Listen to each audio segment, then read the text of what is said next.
Today I will show you a biography, comedy, drama film from 2011, titled The Intouchables. Spoilers ahead. Watch out and take care. One late night in Paris, Driss is driving his employer Philippe through the city. When waiting in traffic gets too boring, Driss breaks the speed limit and begins driving quite fast, dodging other cars and not caring about traffic signs. This causes the police to go after him, and Driss bets €100 that he can lose them, but after driving under a bridge, the cops catch up by ambushing them from both sides. Driss doesn't look too worried though, and this time, he bets €200 that he can get them an escort. The cops make him leave the car and he starts acting then, behaving offendedly and telling them Philippe can't move and he was taking him to the hospital.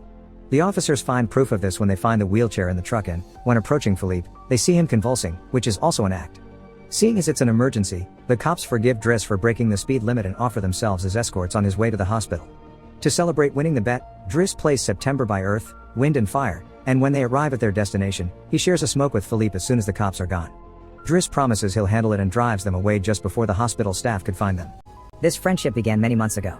Philippe and his assistant Magali are holding interviews to find a new caretaker for him, but it isn't going too well, because all applicants have very standard or awkward answers to their interview questions. But they're suddenly surprised when Driss storms in, ignoring the fact it isn't his turn quite yet, because he only wants some papers to be signed saying they won't hire him so he can get the unemployment benefits. He's blunt and a little rude, even hitting on Magali, but Philippe finds him amusing and asks him to come back the next day for his signed papers. Driss goes back to his home in a humble neighborhood and tries to take a bath while all his little siblings bother him, only managing to get it done in time thanks to his sister Mina, who is a bit older than the others and more responsible. While waiting for their mom to arrive, he looks through the window and notices his brother Adama getting out of a suspicious car. When the boy enters the apartment, he just says he was at school and leaves again after grabbing his bag, causing Driss to be even more sure that he's up to something. In the evening, his mom arrives, and he gives him a Fabergé egg he stole and tells her he's been away on vacation when she asks. She isn't happy to see him though, because he disappeared for 6 months and never called, and now he's shown up out of nowhere as if her home was a hotel. As she's absolutely done with all his lies and she has other children, she to Philippe's house for his papers, and he's received by the housekeeper Yvonne, who shows him around the place and tells him about Philippe's daily routine. She also shows him the room he would get for himself with his very own bathroom. Driss can't help staring at the bathtub before he's dragged to see Philippe, who offers the signed sheet of paper but also a job opportunity. Driss accepts the 1-month trial, and Philippe tells him he bets he won't last 2 weeks. After bringing his things to his room, Driss is taught how to take care of Philippe. He must learn how to keep his legs stimulated, how to put him in the wheelchair, how to help him shower and change his clothes. Things get awkward when Driss discovers he must put on him some high stockings and even clean his butt after Philippe uses the bathroom, but no matter how much he complains and says he won't do those chores, he ends up accepting them as part of his job.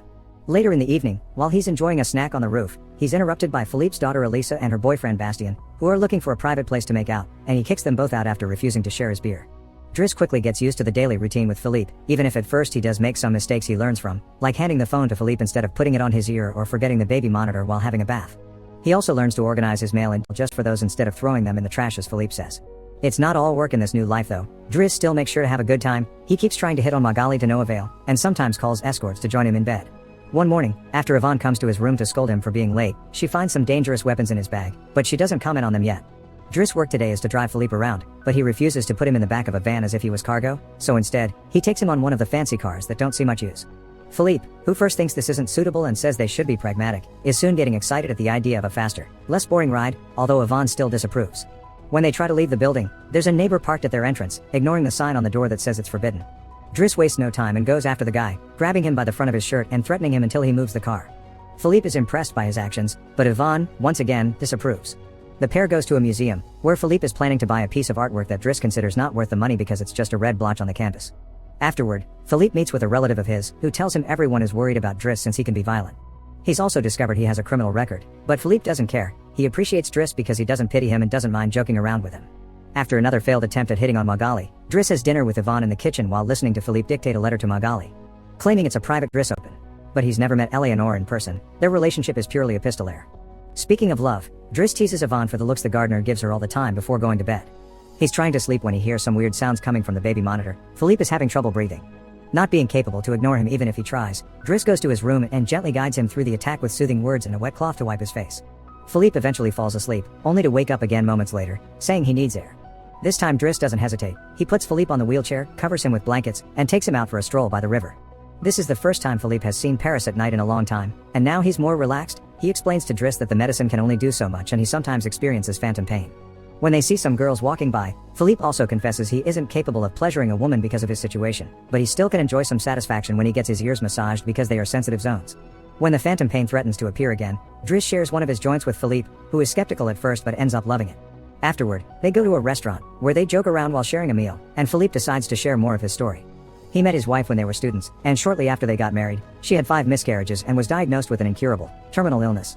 That's when they caused him to crash and break his vertebrae, although he still thinks his real handicap isn't the chair but living without his wife. After joking around some more, Philippe remembers the date and realizes Driss has passed his 1-month trial, so he's now officially hired.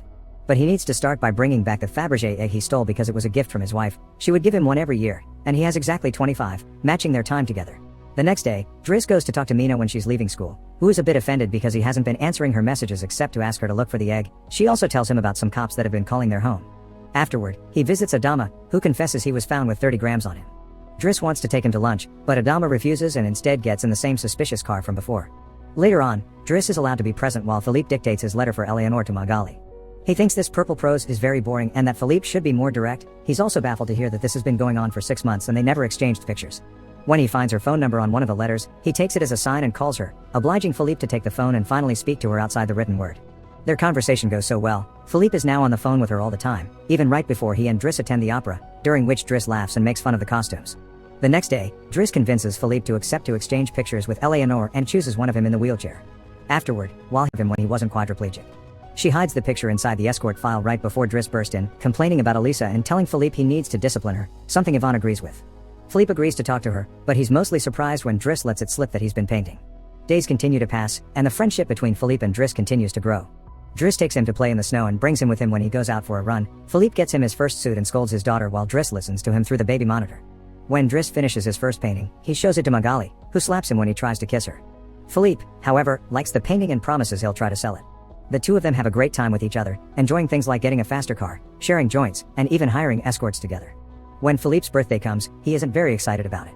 Every year, he pretends to be surprised that they're throwing a party and has to meet with all these relatives that only come to see him on the date to check he's still alive.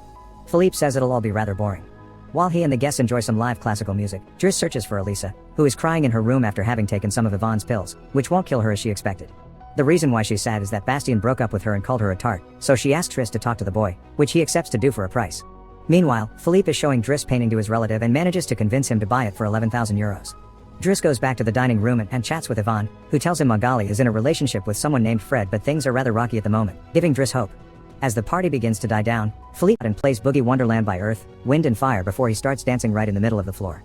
He's an incredible dancer and he even convinces the rest of the party to join him and dance with him, which Philippe enjoys watching. Later, when putting Philippe to bed, Driss opens Eleanor's latest letter to him. She sent her picture, showing she's rather pretty, and is telling him they should meet next week when she visits Paris. When the day of the date comes, Yvonne and Driss put Philippe through dozens of outfits until they find the perfect one. And since it's Yvonne the one that will take Philippe to the date, Driss uses his day off to visit Bastien and threatens him until the boy accepts to apologize to Eliza and to bring her croissants every day. He also asks him to fix his hair. Afterward, he visits his mother at work, but only to watch her from afar. At the restaurant, Yvonne and Philippe are waiting for Eleanor, who is very late. After waiting for an hour, Philippe gives up, calls Driss to ask him to take him away, and then leaves the restaurant without noticing Eleanor is arriving at the same time. That same night, Philippe takes Driss with him in his private plane and gives him the money he got for selling the picture, making him immeasurably happy. They make it to the countryside the next morning, and Philippe decides to go paragliding, dragging Driss with him as well.